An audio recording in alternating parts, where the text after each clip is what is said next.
मध्यम चरित्र मार्कंडेय पुराण की सावर्णिक मनवंतर की कथा के अंतर्गत देवी महात्म्य के द्वितीय अध्याय से लेकर चतुर्थ अध्याय में वर्णित श्लोकों को मध्यम चरित्र कहते हैं, यानी श्लोक क्रमांक 105 से लेकर 259। इस चरित्र में ऋषि मेधस जी अपने आश्रम में आए हुए राजा सूरत और समाधि नामक वैश्य को भगवती की महिमा बताते हुए महिषासुर के वध का प्रसंग सुनाते हैं, जिससे देवताओं ने अपने खोए हुए राज्य को पुनः प्राप्त कर लिया था। द्वितीय अध्याय महिषासुर की सेना का वध।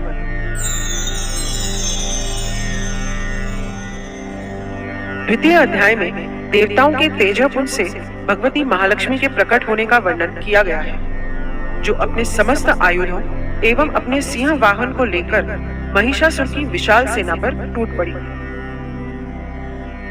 ओम मध्यम चरित्र के विष्णु ऋषि हैं, महालक्ष्मी देवता है, उष्णिक छंद है, शाकंभरी शक्ति है, दुर्गा बीज है, वायु तत्व है और यजुर्वेद स्वरूप है। श्री महालक्ष्मी की प्रसन्नता के लिए मध्यम चरित्र के पाठ में इसका विनियोग है। इस अध्याय का पाठ करते समय हमें इस प्रकार देवी का ध्यान करना चाहिए।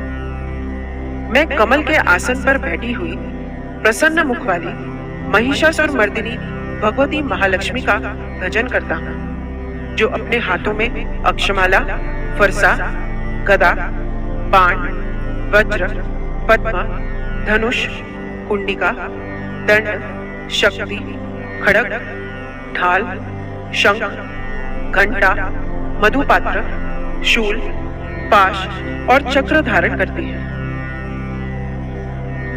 ऋषि कहते हैं, पूर्व काल में देवताओं और असुरों में पूरे 100 वर्षों तक घोर संग्राम हुआ था। उसमें असुरों का स्वामी महिषासुर था और देवताओं के नायक इंद्र थे। उस युद्ध में देवताओं की सेना महाबली असुरों से परास्त हो गई। संपूर्ण देवताओं को जीतकर महिषासुर इंद्र बन बैठा। तब पराजित देवता प्रजापति ब्रह्मा जी को आगे करके उस स्थान पर गए जहां भगवान शंकर और विष्णु विराजमान थे। देवताओं ने महिषासुर के पराक्रम तथा अपनी पराजय का यथावत वृत्तांत उन दोनों देवेश्वरों से विस्तार पूर्वक कह सुनाया। वे बोले, भगवान महिषासुर सूर्य, इंद्र, अग्नि, वायु, चंद्रमा, यम, वरुण तथा अन्य देवताओं के भी अधिकार छीनकर स्वयं ही सबका अधिष्ठाता बना बैठा है। उस दुरात्मा महेश ने समस्त देवताओं को स्वर्ग से निकाल दिया है। अब वे मनुष्यों की भांति पृथ्वी पर विचरते हैं। दैत्यों की ये सारी करतूत हमने आप लोगों से कह सुनाई। अब हम आपकी ही शरण में आए हैं। उसके वध का कोई उपाय सोचिए। इस प्रकार देवताओं के वचन सुनकर भगवान विष्णु और शिव ने दैत्यों पर बड़ा क्रोध किया। उनकी बहुएं तन गई और मुंह टेढ़ा हो गया। तब अत्यंत कोप में भरे हुए चक्रपाणी विष्णु के मुख से एक महान तेज प्रकट हुआ। इसी प्रकार ब्रह्मा, शंकर तथा इंद्र आदि अन्यान्य देवताओं के शरीर से भी बड़ा भारी तेज निकला। वह सब मिलकर एक हो गया। महान तेज का वह पुंज जाज्वल्यमान पर्वत सा जान पड़ा। देवताओं ने देखा, वहां उसकी ज्वालाएं संपूर्ण दिशाओं में व्याप्त हो रही थी। संपूर्ण देवताओं के शरीर से प्रकट हुए तेज की कहीं तुलना ही नहीं थी। एकत्रित होने पर वह एक नारी के रूप में परिणित हो गया और अपने प्रकाश से तीनों लोकों में व्याप्त जान पड़ा। भगवान शंकर का जो तेज था, उससे उस देवी का मुख प्रकट हुआ। यमराज के तेज से उसके सिर में बाल निकल आए। श्री विष्णु भगवान के तेज से उसकी भुजाएं उत्पन्न बनी। चंद्रमा के तेज से दोनों स्तनों का और इंद्र के तेज से मध्य भाग का प्रादुर्भाव हुआ। वरुण के तेज से जंघा और पिंडली तथा पृथ्वी के तेज से नितंब भाग प्रकट हुआ। ब्रह्मा के तेज से दोनों चरण और सूर्य के तेज से उसकी उंगलियां हुई। वसुओं के तेज से हाथों की उंगलियां और कुबेर के तेज से नासिका प्रकट हुई। उस देवी के दांत प्रजापति के तेज से और तीनों नेत्र अग्नि के तेज से प्रकट हुए थे। उसकी भौहें संध्या के और कान वायु के तेज से उत्पन्न हुए थे। इसी प्रकार अन्यान्य देवताओं के तेज से भी उस कल्याणमयी देवी का आविर्भाव हुआ। तदनंतर समस्त देवताओं के तेजःपुंज से प्रकट हुई देवी को देखकर महिषासुर के सताए हुए देवता बहुत प्रसन्न हुए। पिनाकधारी भगवान शंकर ने अपने शूल से एक शूल निकालकर उन्हें दिया। फिर भगवान विष्णु ने भी अपने चक्र से चक्र उत्पन्न करके भगवती को अर्पण किया। वरुण ने भी शंख भेंट किया। अग्नि ने उन्हें शक्ति दी और वायु ने धनुष तथा बाण से भरे हुए 2 तरकस प्रदान किए। सहस्त्र नेत्रों वाले देवराज इंद्र ने अपने वज्र से वज्र उत्पन्न करके दिया और ऐरावत हाथी से उतारकर एक घंटा भी प्रदान किया। यमराज ने काल दंड से दंड, वरुण ने पाश, प्रजापति ने स्फटिकाक्ष की माला तथा ब्रह्मा जी ने कुमंडलू भेंट किया। सूर्य ने देवी के समस्त रोमकूपों में अपनी किरणों का तेज भर दिया। काल ने उन्हें चमकती हुई ढाल और तलवार दी। क्षीर समुद्र ने उज्जवल हार तथा कभी जीर्ण न होने वाले 2 दिव्य वस्त्र भेंट किए। साथ ही उन्होंने दिव्य चूड़ामणि, 2 कुंडल, कड़े, उज्जवल अर्धचंद्र, सब बाहुओं के लिए केयूर, दोनों चरणों के लिए निर्मल नुपुर, गले की सुंदर हंसली और सब अंगुलियों में पहनने के लिए रत्नों की बनी अंगूठियां भी दी। विश्वकर्मा ने उन्हें अत्यंत निर्मल फरसा भेंट किया। साथ ही अनेक प्रकार के अस्त्र और अभेद्य कवच दिए। इनके सिवा मस्तक और वक्षस्थल पर धारण करने के लिए कभी न कुमलाने वाले कमलों की मालाएं दी। जलधि ने उन्हें सुंदर कमल का फूल भेंट किया।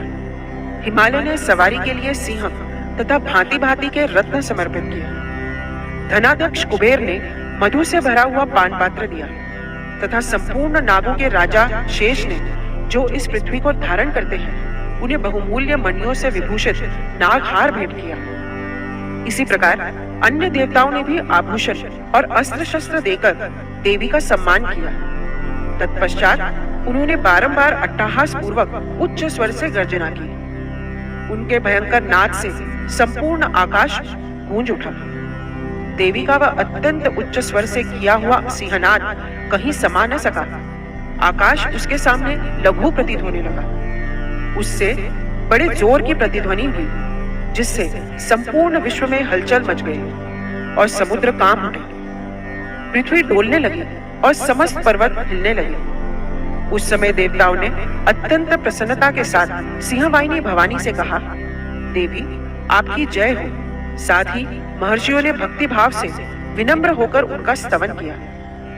संपूर्ण त्रिलोकी को क्षोभग्रस्त देख दैत्यगण अपनी समस्त सेना को कवच आदि से सुसज्जित कर हाथों में हथियार ले सहसा उठकर खड़े हो गए। उस समय महिषासुर ने बड़े क्रोध में आकर कहा, आह, यह क्या हो रहा है? फिर वह संपूर्ण असुरों से घिरकर उस सिंहनाद की ओर लक्ष्य करके दौड़ा और आगे पहुंचकर उसने देवी को देखा, जो अपनी प्रभा से तीनों लोगों को प्रकाशित कर रही थी। उनके चरणों के भार से पृथ्वी दबी जा रही थी। माथे के मुकुट से आकाश में रेखा सी खींच रही थी तथा वे अपने धनुष के टंकार से 7 पातालों को क्षुब्ध किए देती थी। देवी अपनी हजारों भुजाओं से संपूर्ण दिशाओं को आच्छादित करके खड़ी थी। तदनंतर उनके साथ दैत्यों का युद्ध छिड़ गया। नाना प्रकार के अस्त्र शस्त्रों के प्रहार से संपूर्ण दिशाएं उद्भासित होने लगी। चिक्षुर नामक महान असुर महिषासुर का सेनानायक था। वह देवी के साथ युद्ध करने लगा। उन दैत्यों की चतुरंगिणी सेना को साथ लेकर चामर भी लड़ने लगा। 60,000 रथियों के साथ आकर उद्रग्र नामक महादैत्य ने लोहा लिया। 1 करोड़ रथियों को साथ लेकर महाहनु नामक दैत्य युद्ध करने लगा, जिसके रोए तलवार के समान तीखे थे। वह असीलोमा नामक महादैत्य 5 करोड़ रथी सैनिकों सहित युद्ध में आ डटा। 60 लाख रथियों से घिरा हुआ बाशकल नामक दैत्य भी उस युद्ध भूमि में लड़ने लगा। परिवारित नामक राक्षस हाथी सवार और घुड़सवारों के अनेक दलों तथा 1 करोड़ रथियों की सेना लेकर युद्ध करने लगा। विडाल नामक दैत्य 5 अरब रथियों से घिरकर लोहा लेने लगा। इनके अतिरिक्त और भी हजारों महादैत्य रथ, हाथी और घोड़ों की सेना साथ लेकर वहां देवी के साथ युद्ध करने लगे। स्वयं महिषासुर उस रणभूमि में कोटि कोटि सहस्त्र रथ, हाथी और घोड़ों की सेना से घिरा हुआ खड़ा था। वे दैत्य देवी के साथ तोमर, भिंदीपाल, शक्ति, मूसल, खड़ग, परशु और पट्टिश आदि अस्त्र शस्त्रों का प्रहार करते हुए युद्ध कर रहे थे। कुछ दैत्यों ने उन पर शक्ति का प्रहार किया, कुछ लोगों ने पाश फेंके तथा कुछ दूसरे दैत्यों ने खड़ग प्रहार करके देवी को मार डालने का उद्योग किया। देवी ने भी क्रोध में भरकर खेल खेल में ही अपने अस्त्र शस्त्रों की वर्षा करके दैत्यों के समस्त अस्त्र शस्त्र काट डाले। उनके मुख पर परिश्रम या थकावट का रंच मात्र भी चिन्ह नहीं था। देवता और ऋषि उनकी स्तुति करते थे और वे भगवती परमेश्वरी दैत्यों के शरीरों पर अस्त्र शस्त्रों की वर्षा करती रही। देवी का वाहन सिंह भी क्रोध में भरकर गर्दन के बालों को हिलाता हुआ असुरों की सेना में इस प्रकार विचरने लगा मानो वनों में दावानल फैल रहा। रणभूमि में दैत्यों के साथ युद्ध करती हुई अंबिका देवी ने जितने निश्वास छोड़े वे सभी तत्काल सैकड़ों हजारों गणों के रूप में प्रकट हो गए और परशु, भिंदीपाल, खड़ग तथा पट्टिश आदि अस्त्रों द्वारा असुरों का सामना करने लगे। देवी की शक्ति से बढ़े हुए वे गण असुरों का नाश करते हुए नगाड़ा और शंख आदि बाजे बजाने लगे। उस संग्राम महोत्सव में कितने ही गण मृदंग बजा रहे थे। तदनंतर देवी ने त्रिशूल से, गदा से, शक्ति की वर्षा से और खड़ग आदि से सैकड़ों महादैत्यों का संहार कर डाला।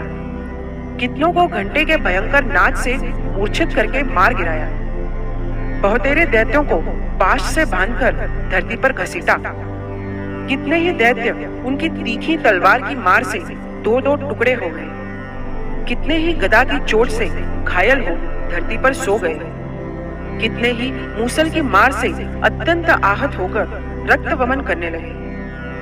कुछ दैत्य शूल से छाती फट जाने के कारण पृथ्वी पर ढेर हो गए। उस रणांगण में बाण समूहों की वृष्टि से कितने ही असुरों की कमर टूट गई। बाज की तरह झपटने वाले देव पीड़क दैत्यगण अपने प्राणों से हाथ धोने लगे। किन्हीं की बाहें छिन्न भिन्न हो गई। कितनों की गर्दनें कट गई। कितने ही दैत्यों के मस्तक कट कट कर गिरने लगे।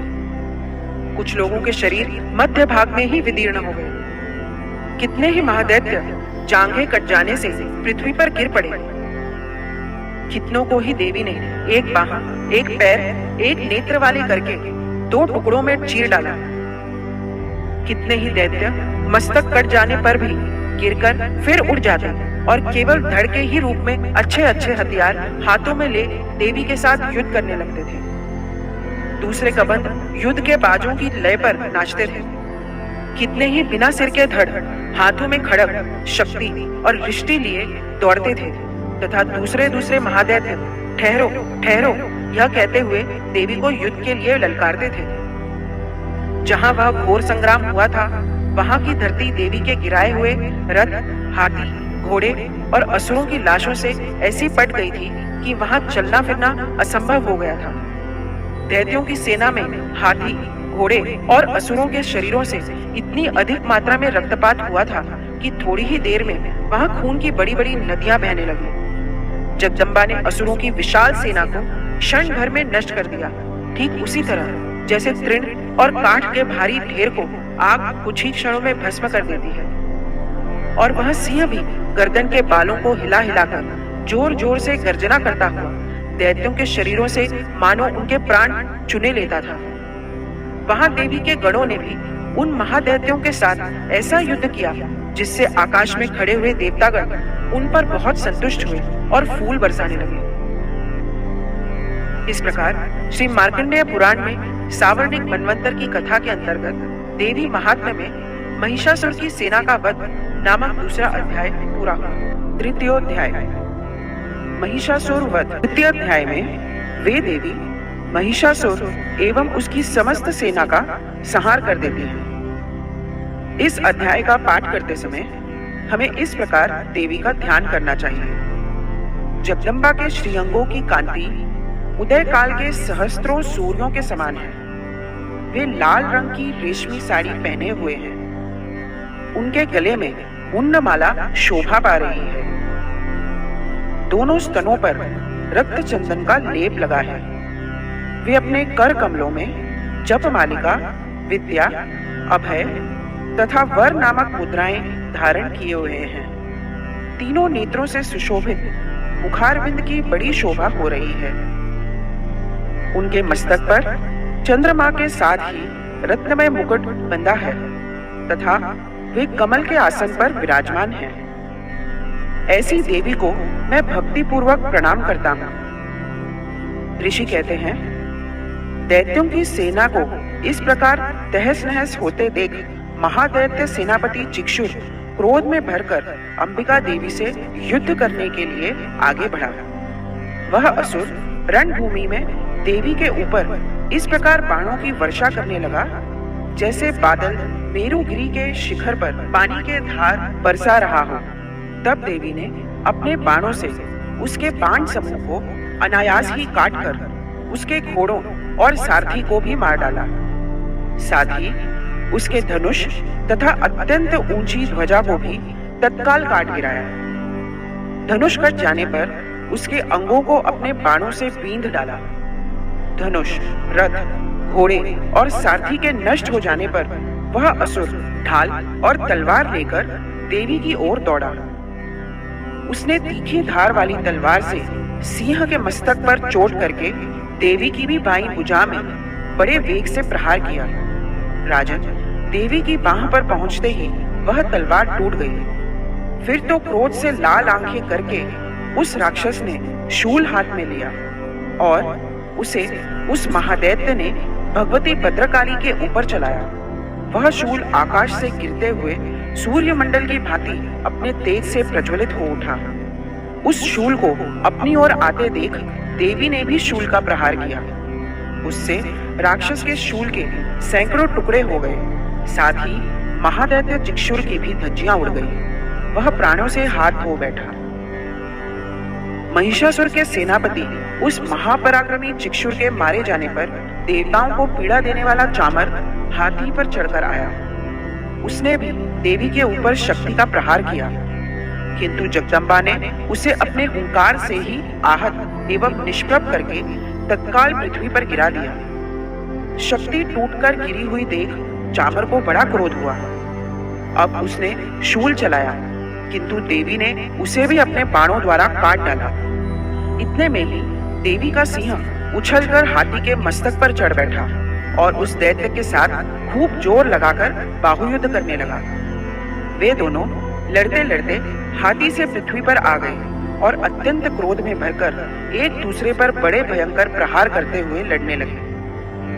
तदनंतर सिंह बड़े वेग से आकाश की ओर उछला और उधर से गिरते समय उसने पंजों की मार से चामर का सिर धड़ से अलग कर दिया। इसी प्रकार उदग्र भी शिला और वृक्ष आदि की मार खाकर रणभूमि में देवी के हाथ से मारा गया तथा कराल भी दांतों, मुक्कों और थप्पड़ों की चोट से धाराशायी हो गया। क्रोध में भरी हुई देवी ने गदा की चोट से उद्धत का कचूमर निकाल डाला। बिंदीपाल से वाशकल को तथा बाणों से ताम्र और अंधक को मौत के घाट उतार दिया। 3 नेत्रों वाली परमेश्वरी ने त्रिशूल से उग्रास्य, उग्रवीर्य और महाहनु नामक दैत्यों को मार डाला। तलवार की चोट से विडाल के मस्तक को धड़ से काट गिराया। दुर्धर और दुर्मुख इन दोनों को भी अपने बाणों से यमलोक भेज दिया।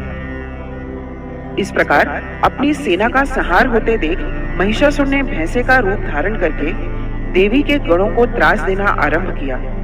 किन्हीं को थुथुन से मारकर, किन्हीं के ऊपर खुरों का प्रहार करके, किन्हीं किन्हीं को पूंछ से चोट पहुंचाकर, कुछ को सींगों से विदीर्ण करके, कुछ गणों को वेग से, किन्हीं को सिंहनाद से, कुछ को चक्कर देकर और कितनों को निःश्वास वायु के झोंके से धराशायी कर दिया।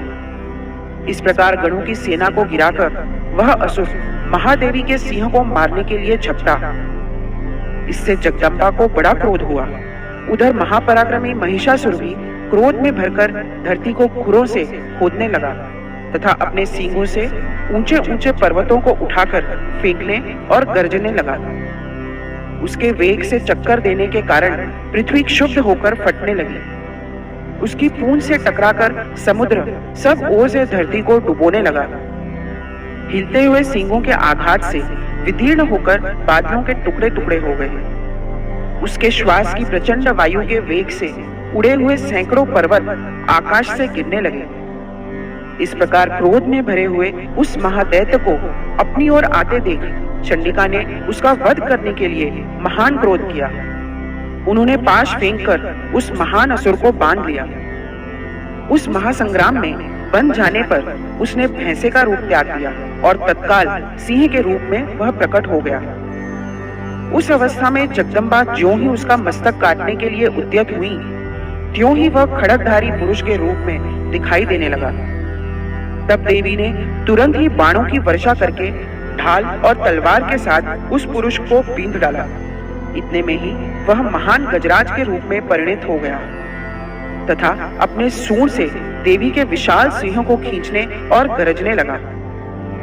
खींचते समय देवी ने तलवार से उसकी सूंड काट डाली। उस महादैत्य ने पुनः भैंसे का शरीर धारण कर लिया और पहले के ही भांति चराचर प्राणियों सहित तीनों लोगों को व्याकुल करने लगा। तब क्रोध में भरी हुई जगन माता चंडिका बारंबार उत्तम मधु का पान करके और लाल आंखें करके हंसने लगी। उधर वह बल और पराक्रम के मद से उन्मत्त हुआ राक्षस गरजने लगा और अपने सींगों से चंडी के ऊपर पर्वतों को फेंकने लगा। उस समय देवी ने अपने बाणों के समूहों से उसके फेंके हुए पर्वतों को चूर्ण करती हुई बोली। बोलते समय उनका मुख मधु के मद से लाल हो रहा था और वाणी लड़खड़ा रही थी। देवी ने कहा, ओ मूढ़, मैं जब तक मधु पीती हूँ तब तक तू क्षण भर के लिए खूब गरज ले।